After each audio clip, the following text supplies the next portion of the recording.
Hello friends, कैसे हैं आप सब लोग। स्वागत है आप सबका आपके अपने चैनल एसीपी स्टडी में और साथ ही साथ हमारी इस यूनिक जर्नी एससी और वाली फर्स्ट में, जहाँ के हम पढ़ रहे हैं चैप्टर 7 सर्कुलर मोशन के बारे में। ये इस चैप्टर का सेकंड पार्ट है। फर्स्ट का पार्ट की लिंक मैं डिस्क्रिप्शन में दे दूँगा, वहाँ से जाकर देख सकते हैं। तो फ्रेंड्स, चलिए शुरू करते हैं हमारा आज का सेकंड पार्ट सर्कुलर मोशन का। ठीक है, तो हमारा सबसे बड़ा टॉपिक है circular turning and banking of road event. सबसे पहले समझते हैं सर्कुलर टर्निंग क्या होता है।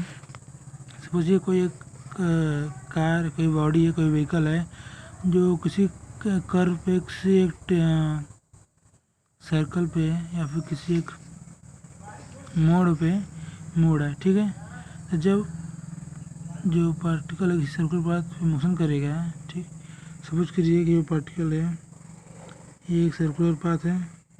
ठीक है, इस पर कोई व्हीकल मोशन कर रहा है। ठीक, एक हॉरिजॉन्टल सर्कुलर पाथ है, हॉरिजॉन्टल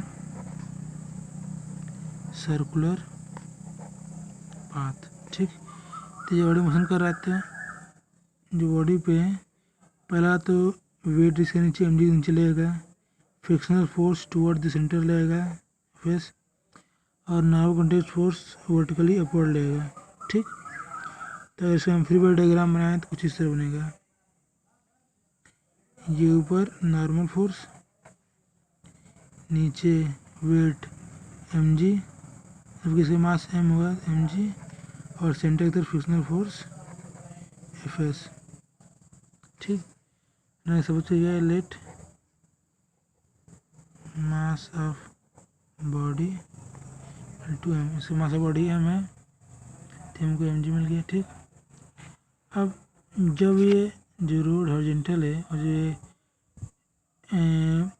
जो भी व्हीकल है सर्कुलर पाथ पे हॉरिजॉन्टल सर्कुलर पाथ मोशन करेगा, ठीक, तो एक फोर्स लगेगा जो ये नॉर्मल फोर्स, कॉन्टैक्ट फोर्स तो ऊपर की तरफ लग रहा है, वेट एम जी की तरफ। ठीक, तो जब ये सर्कुलर पाथ पे ये ट्रेवल करेगा तो इसको स्लिप होने से बचाने के लिए टुवर्ड सेंटर एक फ्रिक्शनल फोर्स यूज होगा। ठीक, ये फ्रिक्शनल फोर्स तभी होगा जब सिर्फ हॉरिजॉन्टल फोर्स, सिर्फ हॉरिजॉन्टल केस में होगा, ये हॉरिजॉन्टल फोर्स होगा एक तरह से। ठीक, तो हॉरिजॉन्टल फोर्स सिर्फ फ्रिक्शनल फोर्स ही है।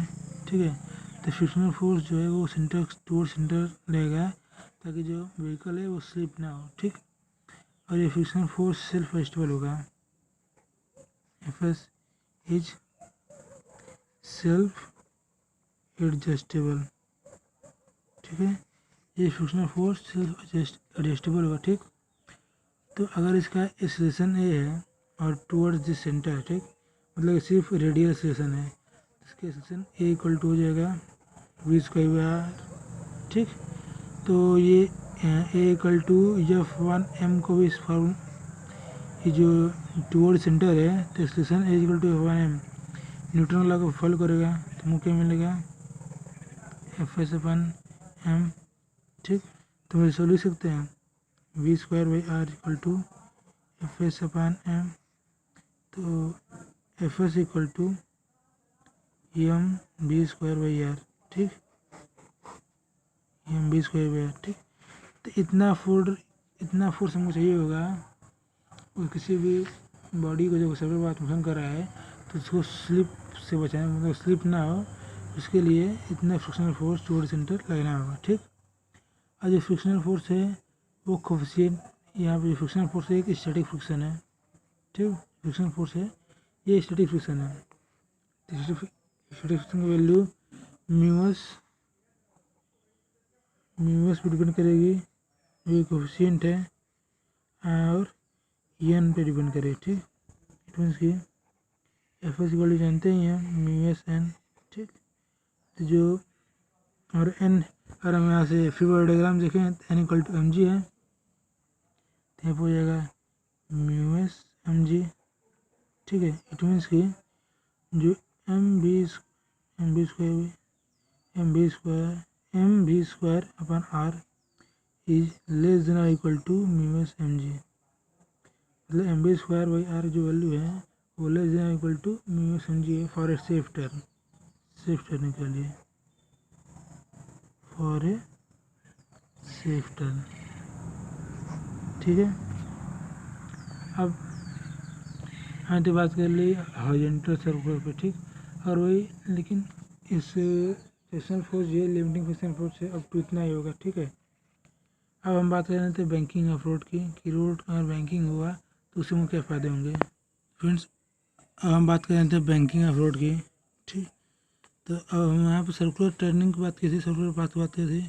अब बैंकिंग ऑफ रोड आप देखेंगे जहाँ पे सर्कुलर टर्निंग होते हैं रोड्स पे, वहाँ पे रोड्स बैंक होते हैं, मतलब कि एक तरफ से हल्का से उठे होते हैं। ठीक है, तो समझ करें कि ये हमारा कुछ सर्कुलर टर्निंग दिखाते हैं हम।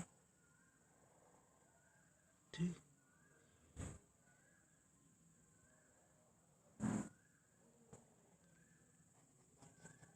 ये सपोज करते हैं जो टर्निंग उठा हुआ है वो है।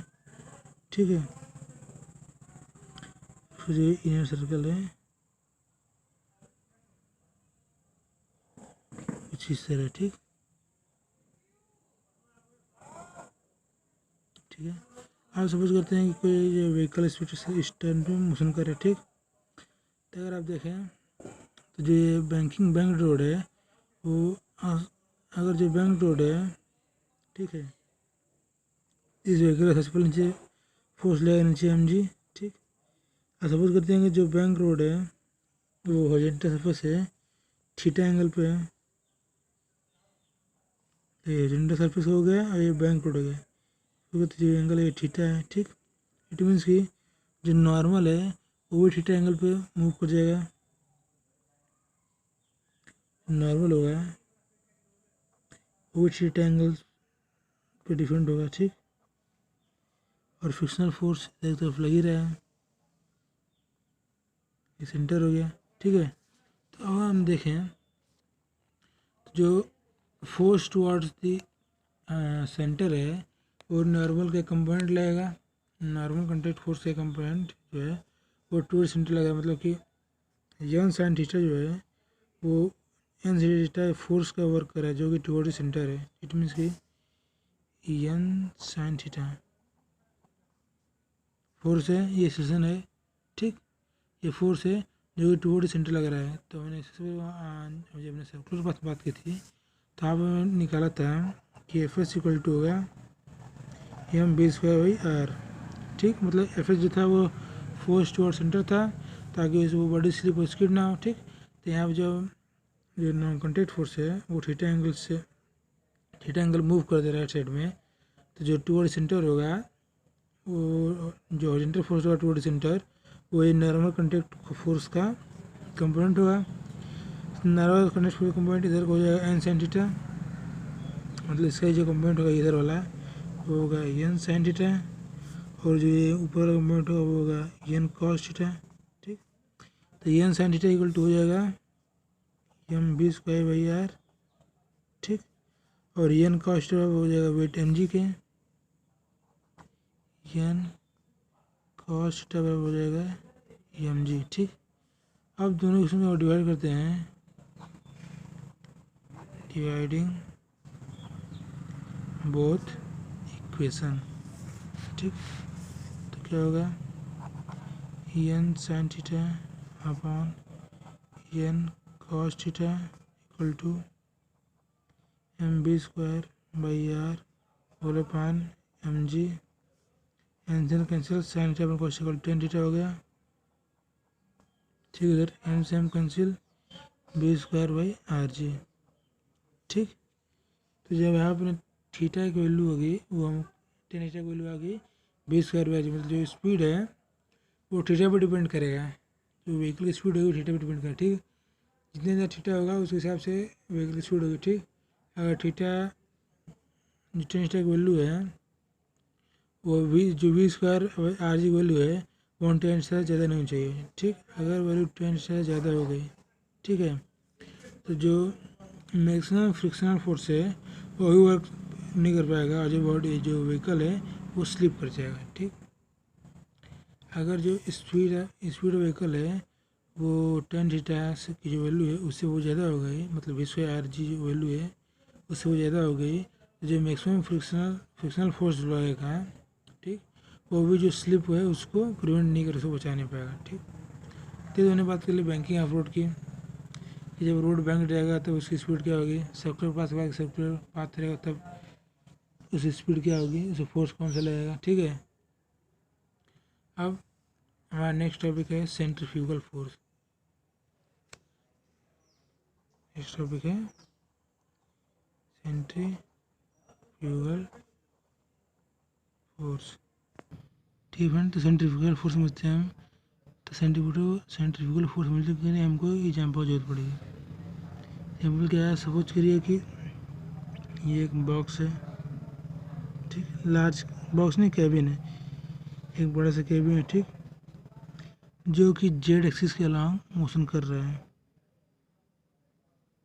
सेंटर से जेड एक्सिस के अलांग मोशन कर रहा है with angular velocity omega Z axis. ठीक, सोचिए कि यहाँ पे एक आदमी खड़ा है।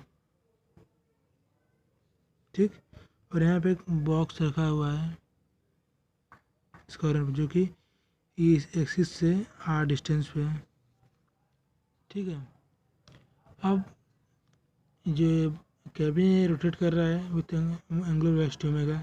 ठीक, तो अब हम इसमें यहाँ पे ध्यान दें तो जो एक्स और वाई एक्सिस है वो कैबिन के फिक्स है।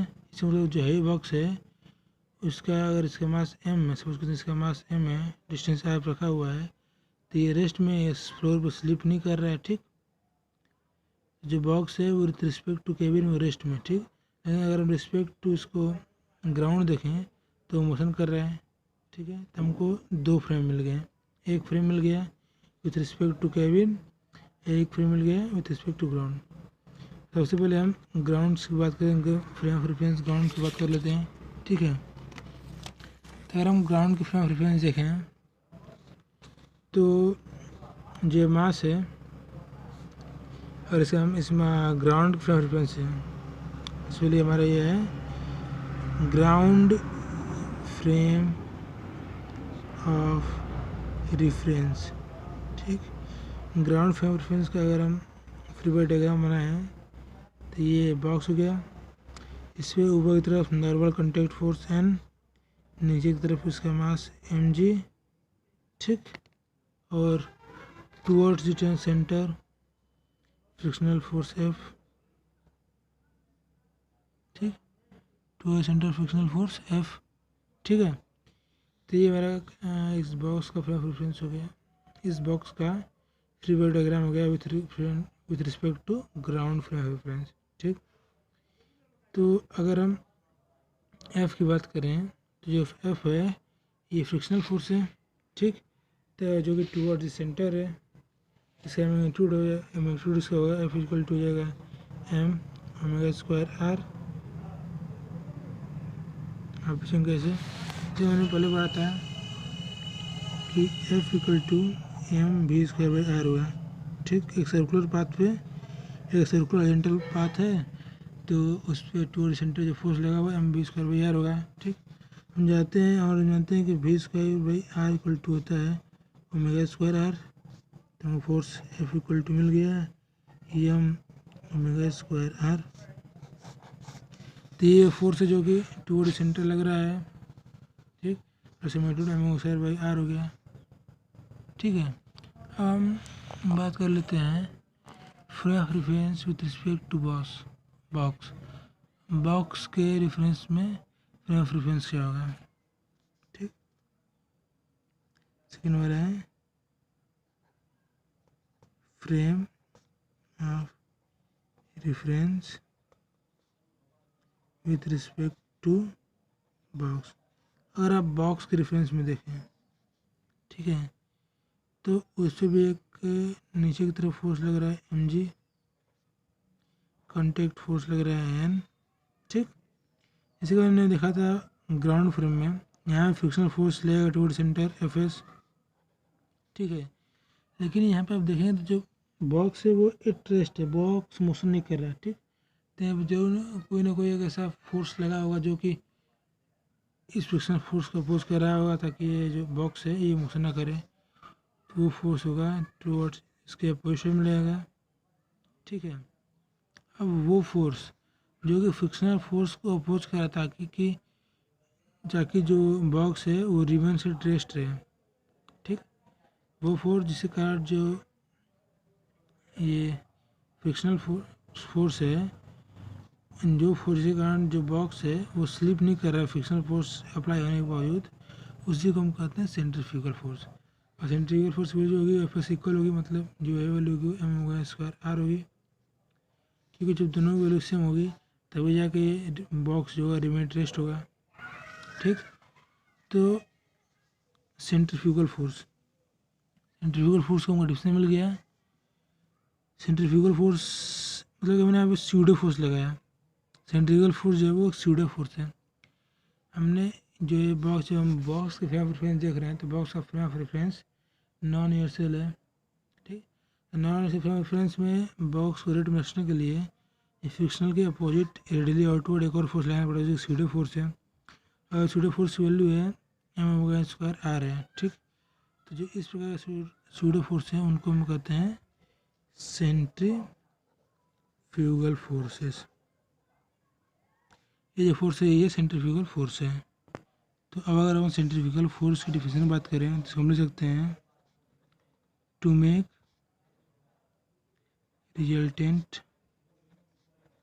Force zero we must need a pseudo force act radially outward having magnitude equal to m omega square r. Such type of pseudo force is called centrifugal force. Centrifugal force. ठीक है, तो resultant force को zero करने के लिए जो force radially outward apply हो रहा है जिसका मैग्नीट्यूड जो होगा equal to M M square R होगा, इस प्रकार स्यूडो फोर्स को हम कहते हैं सेंट्रीफ्यूगल फोर्स। तो अगर हम फिर से एनालाइज करें तो क्या है, हमारे पास एक ऑब्जेक्ट है, एक फिर से एनालाइज करें हम तो हम क्या मिलेगा कि एक बॉक्स है इसके पास एम है, से एक्सिस से आर डिस्टेंस पे है, और इस केबिन में जो कि एक ओमेगा के एंगल वेलोसिटी से मोशन कर रहा है। ठीक, तो with frame of reference box के जो कि नॉन फ्रेम ऑफ रेफरेंस है, जो बॉक्स है वो रेस्ट में है, लेकिन बॉक्स को रेस्ट रखने के लिए हमको एक फोर्स लगाना पड़ेगा जो कि रेडियली आउटवर्ड फोर्स लगा रहा है, जो कि फ्रिक्शनल फोर्स को अपोज कर रहा है, उसको इक्वली अपोज कर रहा है ताकि जो बॉक्स है मोशन ना करे।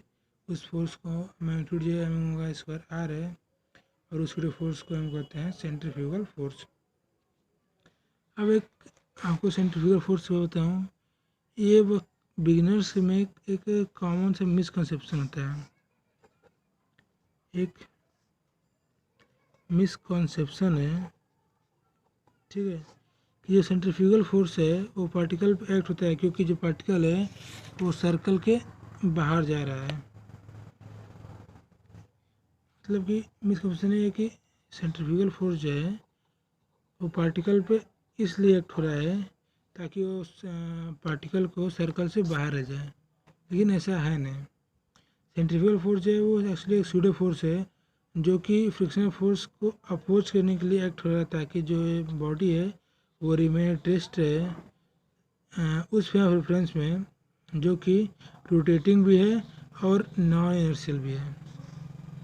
रोटेटिंग भी है और नॉन इनर्शियल भी है। तो ऐसे फ्रेम ऑफ रेफरेंस में बॉडी को रेस्ट में रखने के लिए जो स्यूडो फोर्स एक्ट होता है उसको हम कहते हैं सेंट्रीफ्यूगल फोर्स। ना कि सेंट्रीफ्यूगल फोर्स का ये वर्क होता है कि वो पार्टिकल को सर्कल से बाहर ले जाए। ठीक, पार्टिकल को सर्कल से बाहर ले जाने के लिए सेंट्रीफ्यूगल फोर्स का कोई वर्क नहीं होता है। ठीक है, सेंट्रीफ्यूगल फोर्स पार्टिकल को सर्कल से बाहर ले जाने के लिए नहीं होता है, सेंट्रीफ्यूगल होता है जो फ्रिक्शनल फोर्स है उसको अपोज करने के लिए, ताकि जो एक रोटेटिंग फ्रेम नॉन फ्रेम है उसमें बॉडी है वो रेस्ट में रहे और न्यूटन्स लॉ को फॉलो करे न्यूटन के लॉ को। ठीक है, बस इसी के लिए जो सूडो फोर्स एक्ट होता है उसको हम कहते हैं सेंट्रीफ्यूगल फोर्स। ठीक है, तो यहाँ पर मैंने बात की सेंट्रीफ्यूगल फोर्स की।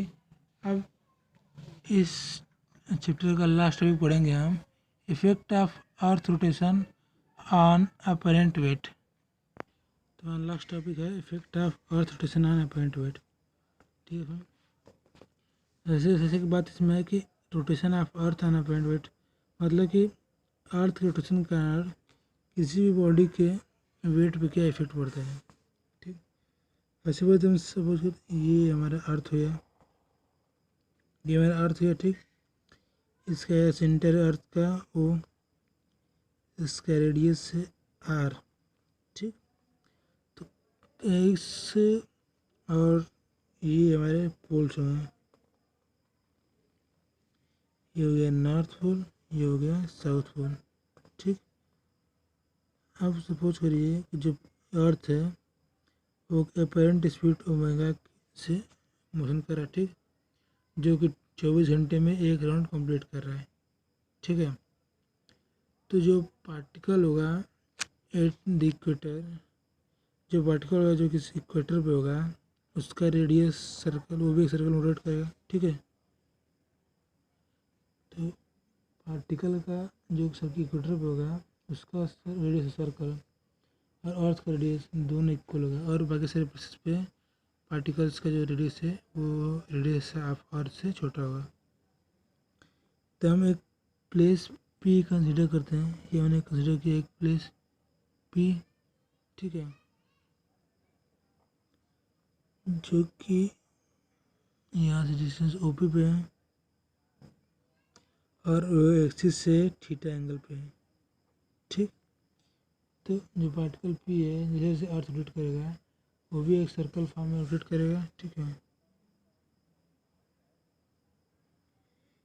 तो सर्कल फॉर्म में पार्टिकल पी रोटेट कर रहा है। ठीक है, हम पार्टिकल पी से ये एक्सिस पे एक परपेंडिकुलर ड्रॉ करेंगे जो कि सी पे है, जो कि उस सर्कल के सेंटर पे होगा। ठीक है, जो सी पी है उस पार्टिकल रेडियस होगा, सपोज करिए कि स्मॉल आर है। ठीक, ये पार्टिकल थोड़ी का सी पी है, तो जो प्लेस पी है वो सर्कल रोटेट कर रहा है उस सेंटर से।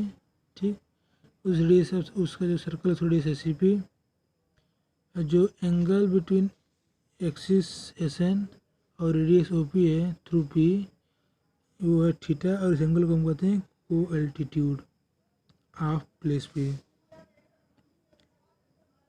थीटा इज को एल्टीट्यूड ऑफ प्लेस पी। ठीक, थीटा को हम कहते हैं को एल्टीट्यूड ऑफ प्लेस पी। ठीक, तो अगर हम देखें तो इसका radius c p equal to हो जाएगा o p sine theta, o p sine theta. ठीक, c p equal to r है तो स्मॉल आर है तो small r equal to capital R sine theta. ठीक है, कैपिटल आर जो रेडियस है। अब ये तो मैंने इस प्लेस की बात कर ली। ठीक, प्लेस का रेडियस निकाल लिया। आज सपोज करते हैं कि इस प्लेस पे एक स्ट्रिंग को बांध के अटैच, यहाँ पे परपेंडिकुलरली एक स्ट्रिंग में एक बॉब को अटैच करके यहाँ पर रखा गया है। ठीक, अब एक बार सपोज करते हैं कि जो ये पार्टिकल है, ये पार्टिकल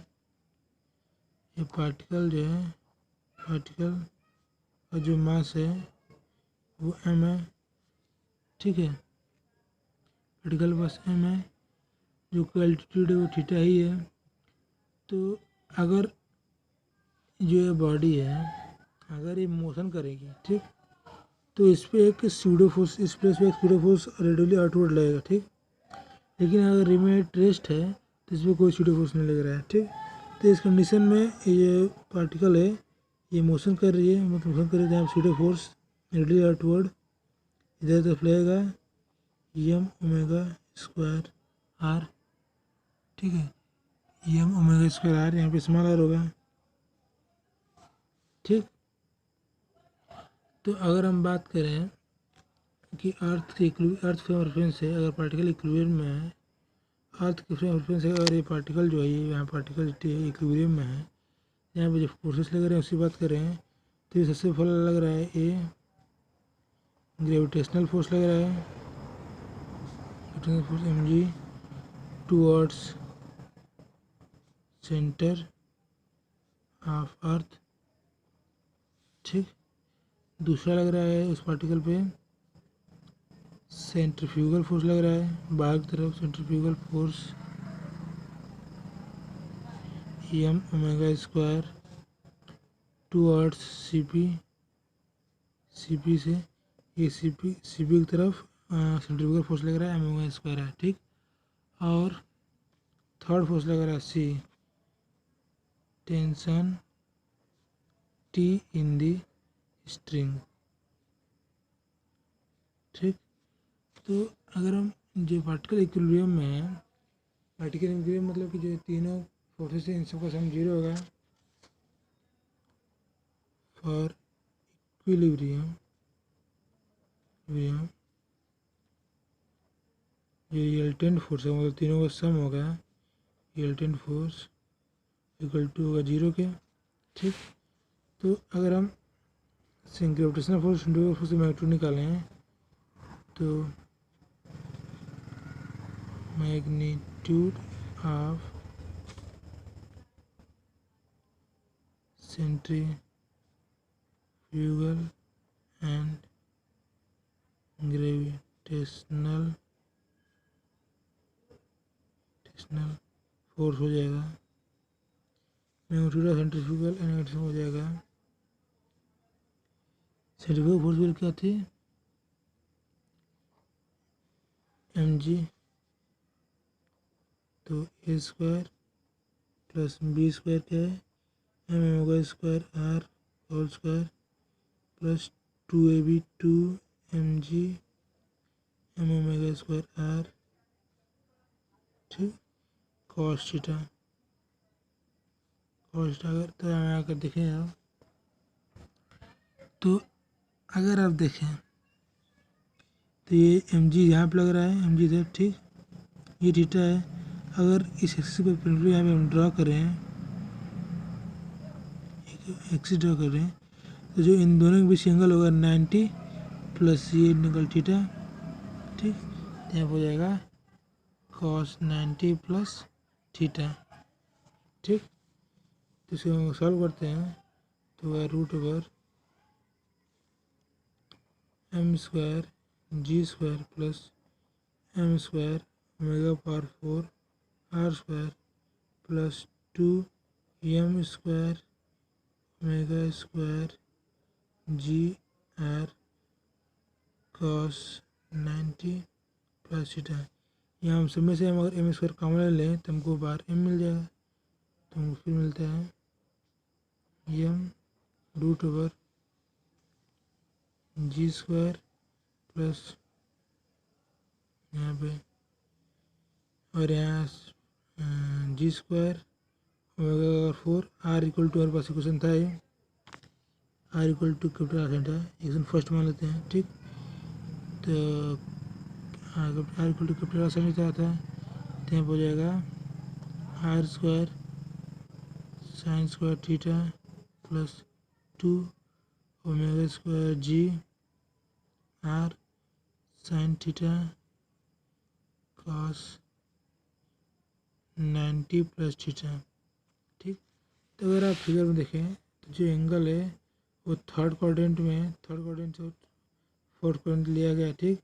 तो थर्ड और फोर्थ क्वाड्रेंट में जो वैल्यू होती है साइन की वो जीरो होती है, negative, sorry, third fourth quadrant जो साइन की वैल्यू होती है वो नेगेटिव होती है, तो कॉस 90 प्लस साइन थीटा होगा, लेकिन माइनस साइन थीटा हो जाएगा, M equal to root over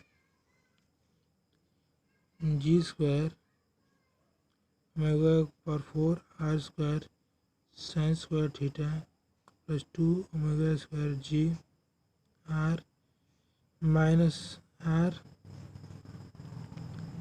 sign theta into minus sine theta, ठीक है, क्योंकि फोर्थ क्वाड्रेंट में। फिर मुझे क्या मिलता है, मिल गया यम रूट ओवर जी square plus omega power 4 capital R square sine square theta minus 2 omega square जी r sine square theta, r sine square theta, ठीक है। तो अब हम यहाँ से अगर आप देखें तो यहाँ से ओमेगा स्क्वायर आर कॉमन ले लेंगे हम, लेंगे M root over ji square plus omega square are, तो यहाँ आपको बचेगा ओमेगा स्क्वायर आर और साइन स्क्वायर थीटा भी लेते हैं, ठीक है। इसको कैंसिल करते हैं, M root over ji square plus omega square are sine square theta, तो ब्रैकेट क्या बचेगा, omega square R minus 2 omega 2g minus 2g। अगर इस माइनस को बाहर लेते हैं तो फाइनली मिल गया M equal to root over ji square minus omega square are sine square theta 2g minus omega square are, ठीक है। तो अब हम इस वैल्यू को सपोज करते हैं g dash, m equal to g dash, where g dash equal to होगा root over ji square minus omega square are sine square theta in bracket 2g minus omega square are. तो ये हमारी resultant force value आ गई। Resultant force है centrifugal और gravitational force, उन दोनों का रिजल्टेंट आ गया, वो हो गया एम जी डैश। यहाँ पे जी डैश की वैल्यू है root over ji square minus omega square are sine square theta in bracket 2g minus omega square are, ठीक फ्रेंड्स। तो जो टेंशन होगा इक्वल टू होगा एम जी एस, ठीक। तो ये टेंशन होगा, टेंशन टी इक्वल टू होगा एम जी डैश के, तब वो जाके तीनों फोर्स का जो रिजल्टेंट होगा वो जीरो होगा, तीनों फोर्स का जो सम होगा वो जीरो आएगा, ठीक है। तो ये हमको रिजल्टेंट मिल गया। और साथ साथ जो रिजल्टेंट है, जो रिजल्टेंट एम जी डैश है, जो makes an angle alpha with, alpha बना रहा है विथ एम जी, शायद एक एंगल हमारा, मतलब अगर फिगर में देखें तो ये एम जी ये है, तो जो एक लाइन अगर इसको हम यहाँ पर दिखाएं तो ये एम ओमेगा स्क्वायर आर था, ये पोटेंशियल नहीं आ रहा है, ये इधर तरफ जा रहा है एम जी, ठीक। तो एम जी डैश जो है वो एम जी के साथ एंगल बना रहा है अल्फ़ा, एंगल अल्फ़ा है, और ये है एम जी डैश वैल्यू, ठीक। हमने जो यहाँ पे जो यहाँ फिगर था उसको हमने यहाँ कुछ इस तरह दिखाया है, ठीक है। तो अगर हमको डायरेक्शन पता करने की अल्फा की वैल्यू क्या होगी, तो हम कहेंगे tan alpha equal to tan theta का हमारे पास फॉर्मूला क्या था, B sine theta upon A B A plus B cos theta, ठीक है। मेरे पास बी क्या होगा, बी ओमेगा स्क्वायर आर है, तो m omega square are sine theta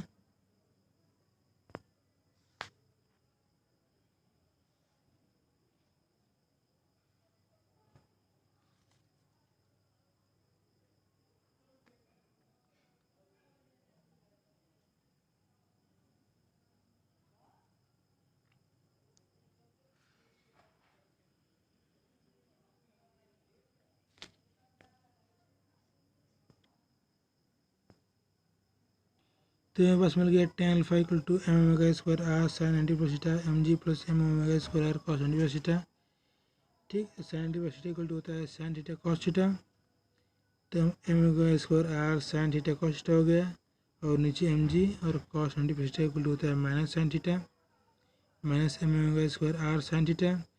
यहाँ से हमने एम लिया, इन दोनों से एम कॉमन लिया तो एम कैंसिल हो गया, तो वो फाइनली मिल गया tan alpha equal to omega square are sine theta cos theta upon G minus omega square are sine theta. जहाँ जो जी है, जी डैश है, वो एक वर्टिकली अपेरेंट डायरेक्शन होता है। ठीक, जो जी डैश की वैल्यू है, जी डैश की value always less than G है। ठीक, और जो 2g की वैल्यू होगी always greater than omega square R होगी। यहाँ पे जो ओमेगा है वो, यहाँ पे जो ओमेगा की वैल्यू है, ठीक, ये कैपिटल आर होगा यहाँ पे।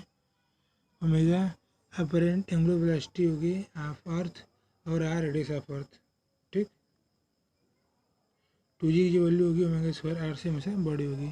तो जो जी डे से एक प्लम लाइन काम कर रहा है, जितने भी बिल्डिंग्स बनती हैं वो सब इस जी डे से पैरेलल बनती हैं। ठीक, जो vertically border upward apparent direction है जी डे, इसके पैरेलल बनती हैं। किसी भी बॉडी का जब हम वेट मेजर करते हैं तो जी डेक्स के पैरेलली उस बॉडी का जो एम जी निकालते हैं वो एक्चुअली हम एम डैश निकालते हैं। ठीक, तो इसी को हम कहते हैं अपेरेंट वेट।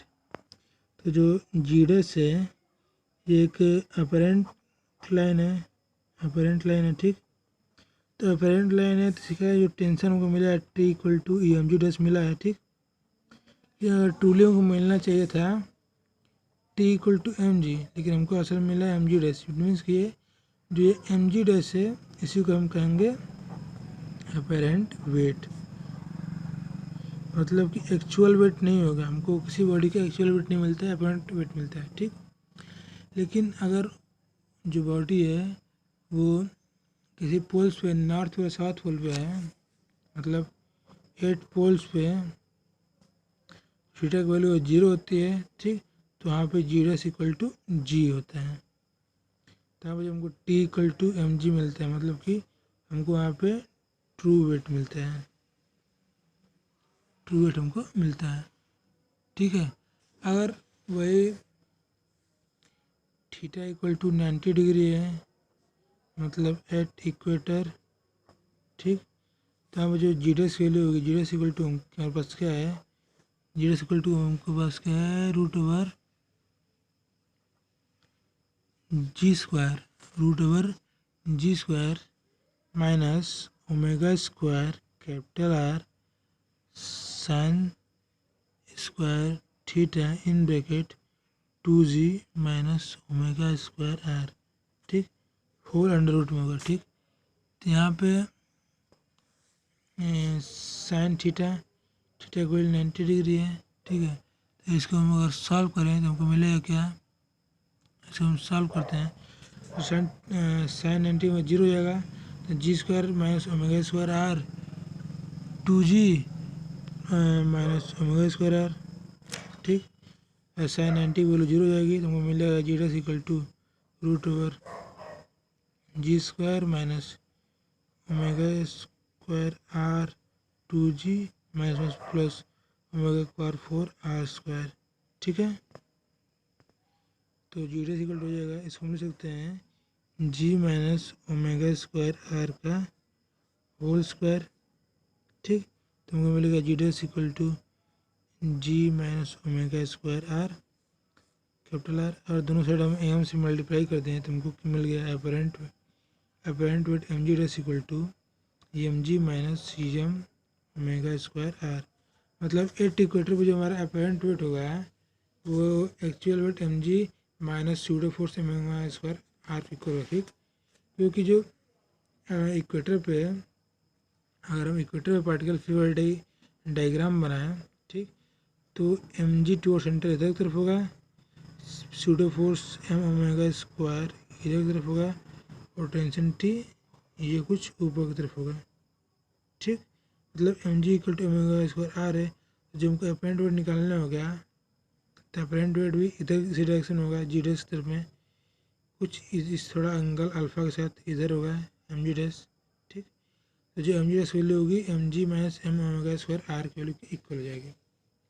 तो एक इक्वेटर पे अगर हमको किसी बॉडी का अपेरेंट वेट फाइंड करना है तो हमको पास फॉर्मूला मिल गया है M G dash equal to M G minus M omega square are. ठीक, हम अर्थ पे कोई भी अगर किसी भी पार्टिकल को वेट मेजर करते हैं तो हम उसका अपरेंट वेट फाइंड करते हैं, ना कि उसका ट्रू वेट फाइंड करते हैं। ठीक, at earth we find only apparent weight. ठीक, एक्सपेक्ट बोथ पोल्स, दोनों पोल्स को छोड़ के और बाकी जगह पे हम अर्थ और बाकी जगह अर्थ पे हम किसी भी अगर बॉडी को मेजर करते हैं तो उसका अपरेंट वेट फाइंड करते हैं। ठीक फ्रेंड्स, तो अब तक के लिए इतना है, इस वीडियो में इतना ही। इससे हमारा चैप्टर खत्म हो गया। अगर आपको वीडियो पसंद आए तो उसको लाइक करिए और फ्रेंड्स के साथ शेयर करिए और हमारे चैनल को सब्सक्राइब करिए। मिलते हैं नेक्स्ट वीडियो में, तो देख के लिए बाय बाय, गुड नाइट, जय हिंद।